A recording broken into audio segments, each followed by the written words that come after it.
Hello guys, Aadab, namaskar. మేము ఇక్కడ Chhattisgarh బిలాస్పూర్కి training తీసుకునికి వచ్చినాం. ఇక్కడ మా సార్ రాహుల్ సార్ ఉన్నారు. మా ఇన్స్టిట్యూట్ పేరు మోడర్న్ ఏసీపీ పీసీబీ రిపేర్. అయితే మేము ఇక్కడ పీసీబీ నేర్చుకునికి వచ్చినాం. మేము నీళ్ళ తరపు నుంచి మేము ఇక్కడ నేర్చుకుంటున్నాం. అయితే ఇది బోర్డు మాకు రిపేర్ ఏం ఫాల్ట్ ఏముందో కనుక్కోనికి మా సార్ ఏమో ప్రాక్టీస్ కోసం ఇచ్చారు.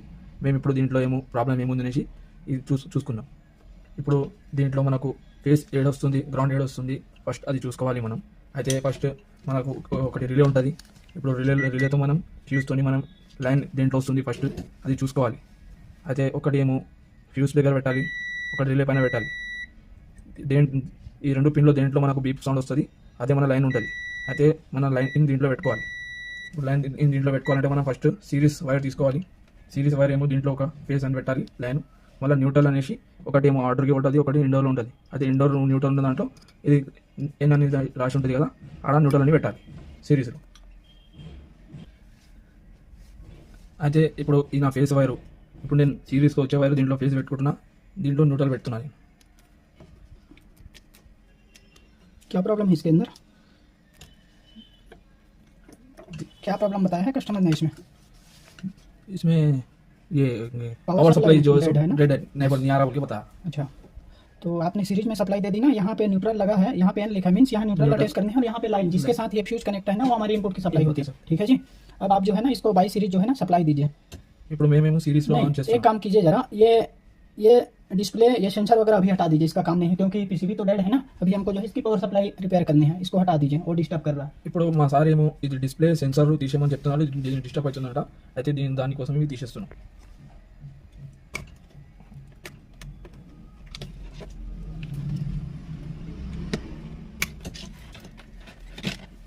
ఇది మేము తీసేసినాం. तो सीरीज में सप्लाई दे दिया ना आपने. ఇప్పుడు నేను సిరీస్లో సప్లై ఇచ్చేసిన. देखो इसके अंदर कोई बीप की साउंड नहीं आया.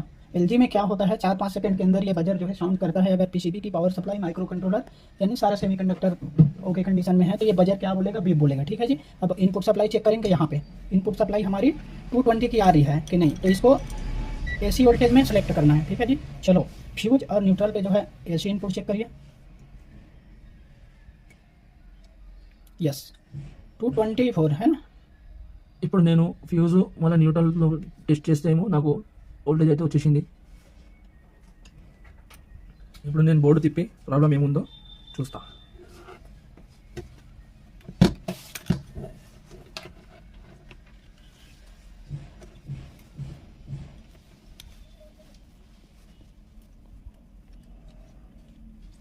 न्यूट्रल और लाइन कैसे चल रही है देखिए. क्वाइल और ये नॉन पोलर कैपेसिटर से होते हुए एक एनटीसी के थ्रू ब्रिज रेक्टिफायर के इनपुट में हो रहा है. आ रहा है ना. Neutral, yes neutral, this point fuse point. देखो 220 इनपुट. यस ఇప్పుడు ఇక్కడ ఇక్కడ పెడితే నాకు 220 వచ్చేసింది. आगे बढ़ो. ये प्रॉब ऐसे बढ़ाओ, ये न्यूट्रल ऐसे बढ़ रहा है. देखो यहाँ से ये ड्यूअल लाइन फिल्टर के आउटपुट में देखो. नहीं नहीं गलत, ऐसा ऐसे चेक करना है. जैसे ये क्या है, हमारी इनपुट की सप्लाई है. ठीक है जी. ये क्या है, इनपुट की सप्लाई है. ये फिर ये देखो यहाँ आ गया. ठीक है, ये भी यहाँ आ गया. यहाँ फिर ये कॉइल का आउटपुट है, फिर यहाँ आ जाएगा सप्लाई. ऐसा चेक करना है आपको. बताओ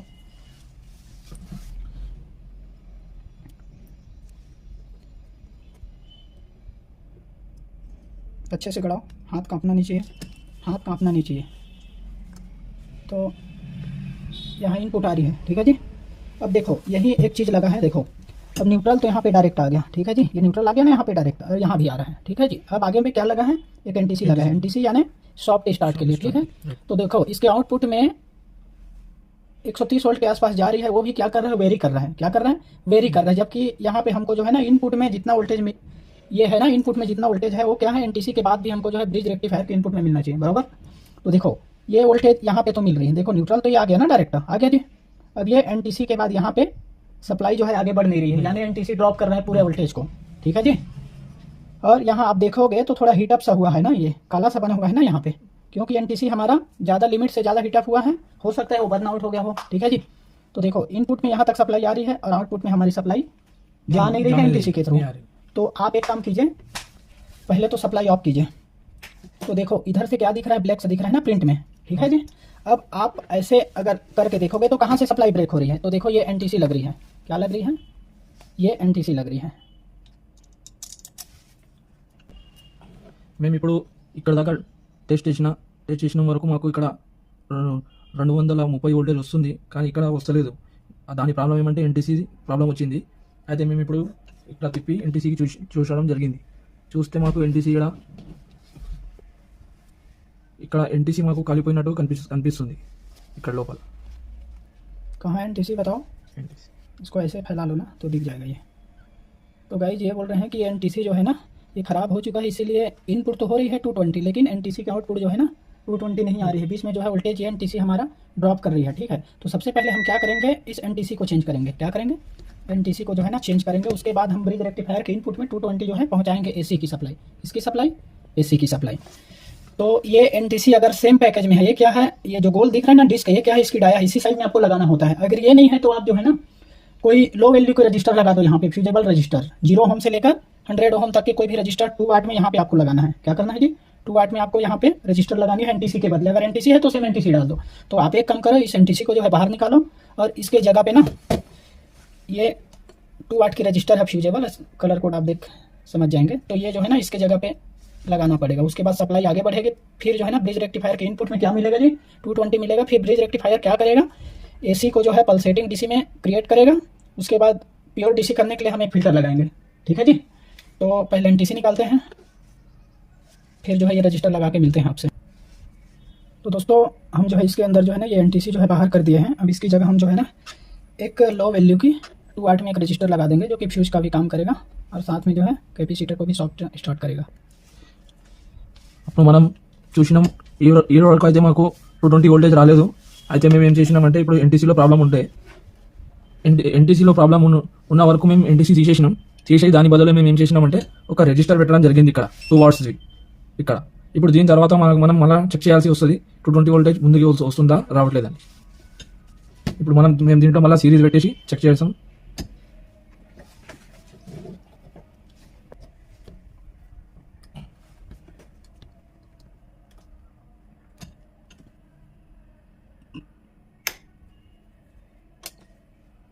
तो सप्लाई दे दी ना आपने। अब एक काम करना है आपको, फिर से जो है पलटी कीजिए, ब्रिज रेक्टिफायर तक हमारी एसी इनपुट की सप्लाई आ रही है कि नहीं वो चेक करना है फिर से, क्योंकि एनटीसी क्या है ओपन हो गई थी, है ना। ऐसे रख लो ना इसको, ऐसे रखो, ऐसे रखो इसको, डरो मत, ऐसे रखो। अब जो है इनपुट जो है ना ब्रिज रेक्टिफायर तक फिर से चेक कीजिए आप जो है। तो इसको डीसी पे आप सेलेक्ट कीजिए। तो ये एनटीसी है दोस्तों, ये देखो फट गई है ये। तो इसके जगह हमने जो है ना 2 वाट का रजिस्टर यूज किया फ्यूजेबल। तो चलो चेक करो यहाँ पे।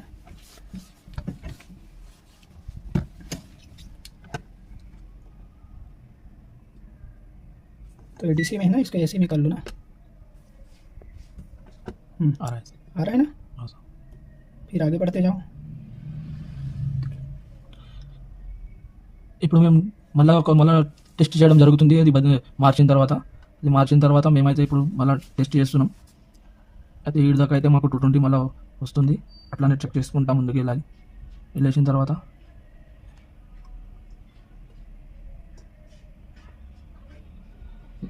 ఇక్కడ దాకా అయితే అప్పుడు కూడా వస్తుండే. ఇప్పుడు మనం ఇది రిజిస్టర్ చేసిన తర్వాత మళ్ళీ మేము ముందుకు వెళ్తున్నాం.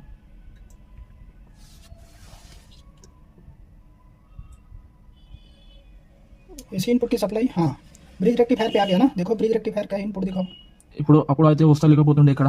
ఇప్పుడు అది మార్చిన తర్వాత ఇప్పుడైతే ఇక్కడ దాకా వస్తుంది. अब देखो सुनिए जरा, एसी इनपुट यहाँ पे आ गई ब्रिज रेक्टिफायर के इनपुट पे। अब ये क्या करेगा, डीसी में कन्वर्ट करेगा ना एसी लाइन को। तो देखो डीसी में कितना वोल्टेज बन रहा है जी, लास्ट देखो माइनस और प्लस लिखा है। देखो प्लस इधर है, प्लस इधर है ना, प्लस इधर है। हाँ देखो लगाओ। तो यहाँ 204 वोल्टेज बन रहा है, यहाँ 300 प्लस होना चाहिए ना। कितना बन रहा है, 204 बन रहा है, जबकि यहाँ पे 300 प्लस वोल्टेज बनना चाहिए ना, तब तो एसएमपीएस काम करेगा। तो देखो एक डायोड लग रहा है यहाँ पे जो पल्सेटिंग डीसी बन रहा है ना, उसको फिर हाफ वेव किया गया है, यहाँ से हाफ वेव बनाया गया है। उसके बाद आप आ जाओ मेन फिल्टर पे। मेन फिल्टर पे देखो कितना वोल्टेज बन रहा है, गड़ा के रखो, हाथ नहीं कंपना चाहिए।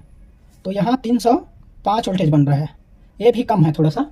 इसको तो कम से कम 320 के ऊपर बनना चाहिए ना। ये फार्मूला बताए थे ना आपको, जब हम कोई भी एसी इनपुट को जब डीसी में कन्वर्ट करते हैं तो कितना वोल्टेज बनता है फिल्टर होने के बाद। ठीक है जी, वो बताए थे ना। तो उसके हिसाब से तो ये वोल्टेज जो है बिल्कुल लो कंडीशन है। ठीक है, तो आप एक काम कीजिए, इसका जो है ना कैपेसिटर जो मेन फिल्टर है ना उसको भी चेंज कीजिए। ठीक है, फिर से चेक करेंगे। तो दोस्तों हमने जो है ना ये मेन फिल्टर जो है निकाल दिया है। इसकी वैल्यू आप देख लो, इसकी वैल्यू लिखी हुई है 500 वोल्ट और 100 यूएफ। तो हम इसकी जगह जो है ना दूसरा कैपेसिटर यूज करेंगे।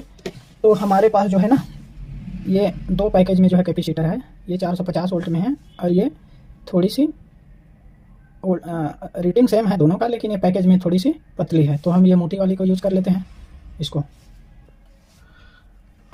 ఎన్టీసీ మార్చిన తర్వాత మళ్ళీ మేము చెక్ చేసుకుంటాం, ముందుకు పోయిన తర్వాత మనకు ఈ కెపాసిటర్లో 320 వోల్టేజ్ రావాల్సింది, కానీ రాకపోతే మేము కెపాసిటర్ మార్చినాం.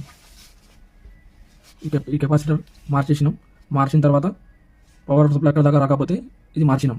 మార్చిన తర్వాత ఇప్పుడు మళ్ళీ చూడాలి వస్తుందో మళ్ళీ ఇక్కడ ఏం ప్రాబ్లం వస్తుంది. तो आपने जो है ये कैपेसिटर दूसरा डाल दिया ना, अब क्या करोगे फिर से जो है डीसी वोल्टेज कितना हो रहा है 330 से ऊपर होना चाहिए, ठीक है जी। तो आप एक काम करो, फिर से इसको सप्लाई दो और इसको जो है ऐसे पलट लो ना बोर्ड को। तो यहाँ मेन फिल्टर पे आपको डीसी मेन वोल्टेज चेक करना है। क्या चेक करना है? डीसी मेन वोल्टेज चेक करना है, ठीक है। चलो चेक करो,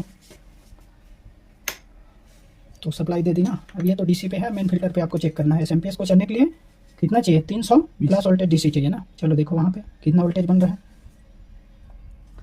तो यहाँ पे 312 वोल्ट मिल रहा है, मतलब ये ठीक है। जहाँ तक एसी इनपुट भी तो अपना कम है ना, तो ये वोल्टेज ठीक है, ये वोल्टेज ठीक है ना, 330 आ गया ना।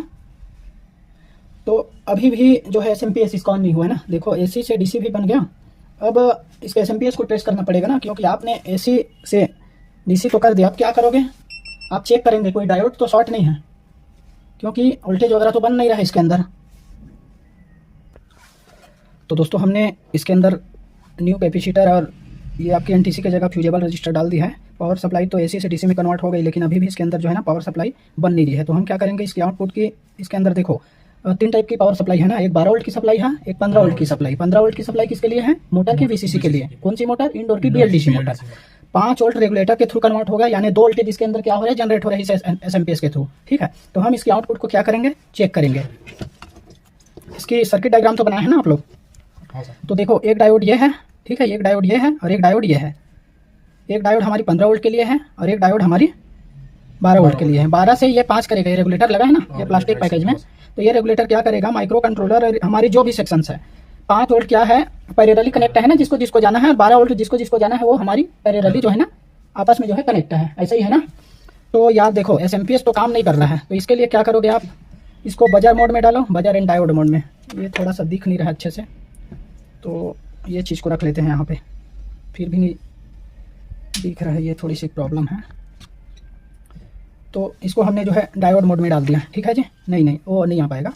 तो देखो एक डायोड ये है, तो ये डायोड जो है ना शॉर्ट सर्किट बोल रहे हैं। क्या बोल रहे हैं? शॉर्ट सर्किट बोल रहे हैं। और एक डायोड ये है, इसको देख लो। तो इसके अंदर एक ड्रॉपेज आ रहा है ना डायोड का, इसको ऐसे कर लो। तो ये तो ठीक है, यानी ये हमारा 12 वोल्ट का क्या है? डायोड है। तो ये डायोड शॉर्ट है कि नहीं है इसको निकाल के देखना पड़ेगा ना, उसके बाद ही आगे पता चलेगा शॉर्टिंग है कि क्या है। तो आप एक काम करो, पहले यार ये थोड़ा बैठ नहीं रहा है, इसकी लेग्स को काटते हैं। ये कैपेसिटर का जो एक्स्ट्रा लेग है ना, इसको काटना पड़ेगा। तो दोस्तों एसएमपीएस के आउटपुट में ये डायोड हमारा शॉर्ट बोल रहा है, तो पहले क्या करना पड़ेगा? इस डायोड को बाहर निकालना पड़ेगा। हो सकता है ये जो डायोड है शॉर्ट सर्किट हो गया हो, तो इसको हमको जो है निकाल के चेक करना पड़ेगा, ठीक है जी। अगर ये शॉर्टिंग नहीं है तो फिर 12 वोल्ट की सप्लाई को चेक करना पड़ेगा कि कौन कौन सी एरिया में जा रही है। तो पहले इस डायोड को हम निकालते हैं। तो दोस्तों हमने ये डायोड को जो है ना कट कर दिया है, देखिए ये अलग कर दिया। अब इसकी फिर से हम इसकी टेस्टिंग करते हैं डायोड को। तो इसको डायोड मोड में रहने दो। तो इधर से तो कोई शॉर्टिंग नहीं दिखा रहा है दोस्तों, और इधर से एक डायोड का ड्रॉप भी आ गया। मीन्स ये हमारा जो डायोड है ना ये शॉर्ट सर्किट नहीं है। अब ये आउट है ना, ये आउट है ना, क्या ये आउट है। तो हम इसकी आउट और इनपुट में देखते हैं। तो दोस्तों यहाँ पे शॉर्ट सर्किट बोल रहा है, ठीक है, ये शॉर्ट सर्किट बोल रहा है ना। तो अब इस बोर्ड के अंदर जो 12 वोल्ट की आउटपुट है वो कहाँ कहाँ जा रही है उसको देखना है ना, क्योंकि हो सकता है उसके वजह से हमारी एसएमपीएस चालू नहीं हो रही है, क्योंकि 12 वोल्ट से ये फीडबैक बनाया गया है ना यहाँ पे। और 12 वोल्ट शॉर्ट हो जाएगा तो ये आईसी जो पावर आईसी है स्विचिंग तो करेगी, लेकिन कुछ लिमिट के बाद ये क्या हो जाएगा? फिर ऑफ कंडीशन में चला जाएगा। तो हमको जो है इसकी 12 वोल्ट की सप्लाई को क्या करना पड़ेगा? ट्रेस करना पड़ेगा। तो 12 वोल्ट के लिए देखो, ये 12 वोल्ट की लाइन में देखो ये 3 हमारी ये आईसी लगी हुई है ना। ये कौन सी आईसी है? KID सीरीज का है ना, ये डार्लिंगटन इसको बोला जाता है, डार्लिंगटन। अरे ये IC का जो नेम है वो है, वैसे तो इसके जगह आप ULN 2003-4 ये IC लग सकती है, ठीक है। तो ये IC 12 वोल्ट से चल रही है। किससे चल रही है? 12 वोल्ट से इसकी VCC और VDD बनाई गई है। और हो सकता है इसी IC में कोई एक IC शॉर्ट सर्किट हो, तो हम जो है 12 वोल्ट को ट्रेस करते हैं। तो ये 12 वोल्ट की सप्लाई है। तो देखो यहाँ पे भी बजर बोल रहा है, मतलब इसी IC में से कोई एक IC ख़राब है। तो आप एक चीज़ कंफर्म करो कि आप जो है ना 12 वोल्ट के इसको जो है ना डायरेक्ट दे देते हैं अपन। तो 12 वोल्ट का कैपेसिटर ढूंढना पड़ेगा ना, 12 वोल्ट का कैपेसिटर कहाँ है। तो ये वाला हमारा 12 वोल्ट का कैपेसिटर है। कितने वोल्ट का? 12 वोल्ट का। अगर आप अच्छे से देखेंगे तो यहाँ पे 12 वोल्ट लिखा हुआ है, ये लिखा हुआ है ना, ये 12 वोल्ट। तो हम यहाँ पे जो है ना 12 वोल्ट जो है ना अटैच करते हैं। कहाँ पे? यहाँ पे करते हैं, यहाँ पे, ठीक है जी। यहाँ पे अपन 12 वोल्ट देते हैं। ये वाली डायोड काटे हैं ना D70। तो यहाँ पे हम जो है बाहर से 12 वोल्ट देते हैं इसको, फिर जो है शॉर्ट सर्किट को चेक करते हैं कि 12 वोल्ट की शॉर्ट सर्किट कहाँ पे है। तो दोस्तों हम जो है ना 12 वोल्ट को जो है बाहर से पावर सप्लाई से अटैच करेंगे। 12 वोल्ट से हमने ये कनेक्टर लगा दिया है। अब इसको जो है 12 वोल्ट से कनेक्ट करते हैं। तो यहाँ पे पावर सप्लाई से आपको क्या करना है? 12 वोल्ट की सप्लाई जनरेट करनी है। देखो 12 की सप्लाई आ गई ना। अब इसको जो है ना पॉजिटिव पे पॉजिटिव लगा दो और निगेटिव पे निगेटिव लगा दो। तो ऑरेंज हमारी ये पॉजिटिव है और ग्रे हमारी निगेटिव है, ठीक है ना। ये ग्राउंड है ना ये, और ये हमारी 12 वोल्ट की सप्लाई है। तो दोस्तों हमने यहाँ पे 12 वोल्ट की सप्लाई दे दी है। अगर यहाँ पे चेक कराएं तो आपको,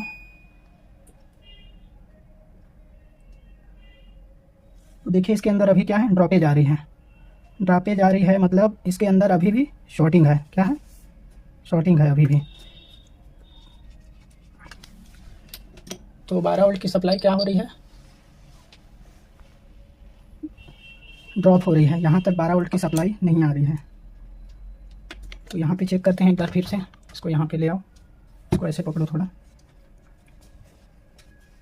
तो दोस्तों अभी जो है ना ये 12 वोल्ट की सप्लाई हमारी ड्रॉप हो रही है। तो ये देखिए ये PCB फिर से ऑन हो रही है, फिर से ऑफ हो रही है, मतलब इसमें अभी भी शॉर्टिंग बना हुआ है। तो हम शॉर्टिंग को चेक करने के लिए क्या करेंगे? जैसे आप टच करके भी अंदाज़ा लगा सकते हैं कि कौन सी IC में शॉर्ट सर्किट है। तो दोस्तों हम जो है ना आज एक ट्रिक बता रहे हैं आपको। इस मल्टीमीटर में क्या मिलता है कि ये थर्मिस्टर हमारी सेंसर मिलती है इसके अंदर। तो इसको क्या करना है आपको? सेंटीग्रेड या फ़ारेनहाइट में वो करना है। फिर कौन सी IC हीटअप हो रही है उसको चेक करना है। तो देखिए अभी ये 26 डिग्री टेम्परेचर यहाँ पे है अभी जो है। अगर मैं ये IC को देखूँ तो देखिए इसके अंदर कोई भी हीटिंग नहीं है। यहाँ देखते हैं, थोड़ा रखना है टाइम तक। तो देखिए इसकी हीटिंग जो है 27 डिग्री सेल्सियस दिखा रहा है। इसकी देखते हैं,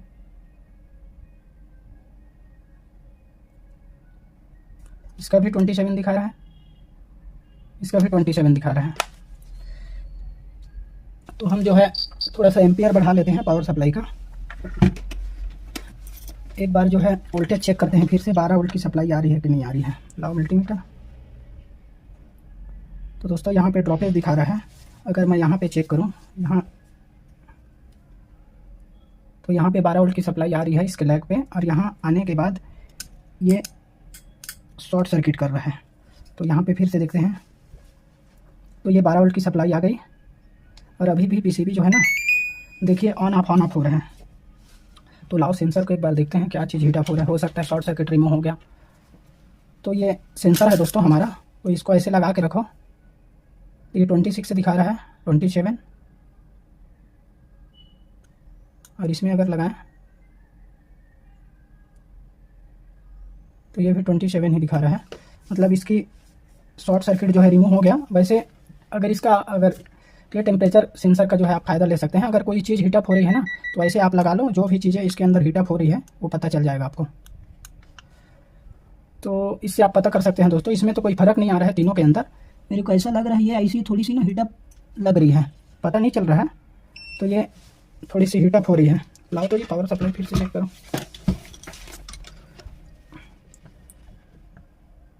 तो ये देखिए फिर से ये जो है ना ड्रॉप हो गया, ये फिर से आ गया। यहाँ पे देखें तो यहाँ पे भी 12 वोल्ट की सप्लाई है।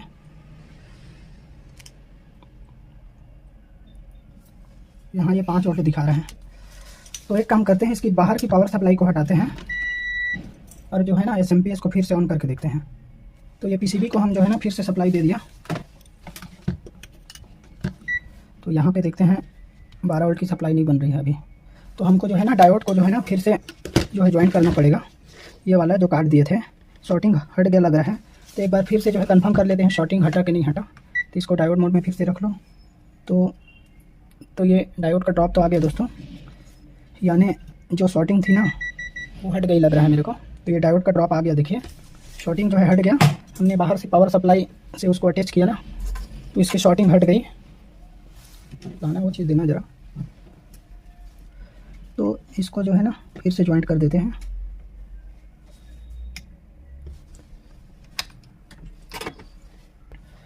तो दोस्तों हमने जो है डायोड को जो है फिर से ज्वाइंट कर दिया वहाँ पे जहाँ से कट की थी हमने। अब इसको जो है फिर से पावर सप्लाई देते हैं। तो इसको हमने पावर सप्लाई दे दी और ये ऑन कंडीशन में आ गया। इसकी डिस्प्ले लगा के देख लेते हैं एक बार।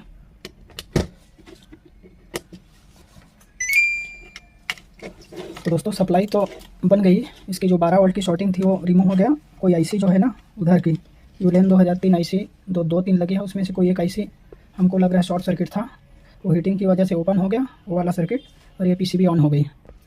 तो दोस्तों हमने जो है इसका सेंसर वगैरह अटैच कर दिया जिसका एरर आ रहा था इसमें। अब इसके अंदर हम क्या करेंगे, मोटर भी कनेक्ट करेंगे। तो ये सप्लाई दे दी हमने। अब ये 5 सेकंड के अंदर ये बजर आ जाएगा अगर पावर सप्लाई ओके होगा। तो ये बजर दे दिया इसने। अब यहाँ पे जो है ये मोटर को कनेक्ट करते हैं। तो हमने ये मोटर भी कनेक्ट कर दी इसके अंदर। अब क्या करेंगे, इसको जो है ना ये ऑटो स्विच से हमने जो है ऑन कर दिया। ये डिस्प्ले भी इसके अंदर आ गई। अब ये मोटर चलने का वेट करते हैं, ठीक है जी। तो गाइस इसके अंदर ये मोटर चलने लगी। तो ये पीसीबी जो है ना कंप्लीट रिपेयर हो चुकी है। तो ये अपने स्टूडेंट को हम जो है इसको रिपेयर करने के लिए दिए थे, लेकिन वो थोड़ा सा हड़बड़ा रहा था, इसलिए जो है हमको करना पड़ेगा। कुछ बोलेंगे आप? ఇప్పుడు సార్ అయితే మాకు అది కెపాసిటర్ మళ్ళీ ఒక డయోడ్లో ప్రాబ్లం కొంచెం చూపించారు. నాకైతే అది కెపాసిటర్ వరకు అర్థమైంది. దాని తర్వాత సార్ ఏమో అది రెసిస్టర్ డయోడ్లో ప్రాబ్లం ఉందంటే మళ్ళీ అది డైరెక్ట్ చేసి చూసిరు, అది ప్రాబ్లం పోయింది. పోయిన తర్వాత డయోడ్కి మళ్ళీ అక్కడనే పెట్టేసి సార్టింగ్ చేయడం జరిగింది. దాని తర్వాత ఆన్ చేస్తే ప్రాబ్లం అది మాత్రం క్లియర్ అయిపోయింది. तो दोस्तों यही जानकारी थी आज के वीडियो में। मिलते हैं नई वीडियो में नई टॉपिक के साथ, तब तक के लिए आप सभी को धन्यवाद।